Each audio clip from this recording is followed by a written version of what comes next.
ব্রাহ্মণবাড়িয়ায় ছাত্রদল নেতা সাদ্দাম হোসেনকে গুলি করে হত্যার ঘটনায় প্রধান অভিযুক্ত জেলা স্বেচ্ছাসেবক দলের আহ্বায়ক দেলোয়ার হোসেন দিলীপকে গ্রেফতার করেছে র্যাব। জেলা জুড়েই এখন এই ঘটনাকে ঘিরে তীব্র আলোচনার ঝড়। ঘটনা শুরু হয় গত বৃহস্পতিবার গভীর রাতে। স্থানীয়দের মতে রাত 1:30টার দিকে ব্রাহ্মণবাড়িয়া শহরের কান্দিপাড়া এলাকায় নিজের বাড়িতে ছিলেন সাদ্দাম হোসেন। ঠিক সেই সময় দেলোয়ার হোসেন দিলীপ সহ কয়েকজন যুবক তাকে বাড়ি থেকে ডেকে নিয়ে যায়। কিছুক্ষণের মধ্যেই এলাকার মানুষ গুলির শব্দ শুনে বাইরে ছুটে আসে। পরে রাস্তার পাশে গুলিবিদ্ধ ও অচেতন অবস্থায় পড়ে থাকতে দেখা যায় সাদ্দামকে। দ্রুত তাকে ব্রাহ্মণবাড়িয়া 250 শয্যা বিশিষ্ট হাসপাতালে নেওয়া হলে চিকিৎসক তাকে মৃত ঘোষণা করেন।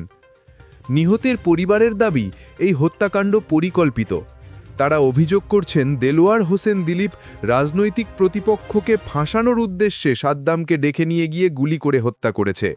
এলাকা জুড়ে এই অভিযোগ ছড়িয়ে পড়তেই সৃষ্টি হয় উত্তেজনা ও চাঞ্চল্য। পরিবারের অভিযোগের ভিত্তিতে পরদিন সাদ্দামের বাবা মস্তু মিয়া বাদী হয়ে একটি হত্যা মামলা দায়ের করেন। মামলায় দেলোয়ার হোসেন দিলীপকে প্রধান আসামি করে 7 জনের নাম উল্লেখ করা হয় এবং আরও 5 থেকে 7 জনকে অজ্ঞাত আসামি হিসেবে রাখা হয়। মামলা দায়েরের পর থেকেই দিলীপ পলাতক ছিলেন। অবশেষে রবিবার রাত 10:45টার দিকে র্যাব 9 এবং র্যাব 3 এর যৌথ অভিযানে রাজধানীর বাসাবো আবাসিক এলাকার একটি বাড়ি থেকে তাকে গ্রেপ্তার করা হয়।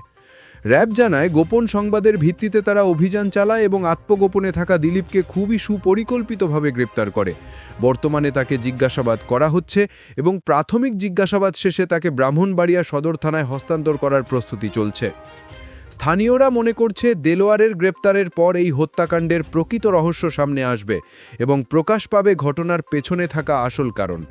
অনেকেই বলছেন দীর্ঘদিন ধরেই এলাকায় রাজনৈতিক উত্তেজনা ছিল, সেই উত্তেজনার জেরেই ঘটেছে এই নির্মম হত্যাকাণ্ড। দর্শক বন্ধু, এই ঘটনাটি নিয়ে আপনাদের মতামত কি? আপনারা কি মনে করেন এটি সত্যিই রাজনৈতিক প্রতিহিংসার ফল, নাকি এর পেছনে রয়েছে আরও অন্য কোনো কারণ? আপনার মূল্যবান মতামত কমেন্টে জানিয়ে দিন। আর এই ধরনের ব্রেকিং নিউজ সবার আগে পেতে ভিডিওটিতে লাইক দিন, শেয়ার করুন এবং খবরবিন্দু চ্যানেলটি সাবস্ক্রাইব করে পাশে থাকা বেল আইকনটি অন করে রাখুন।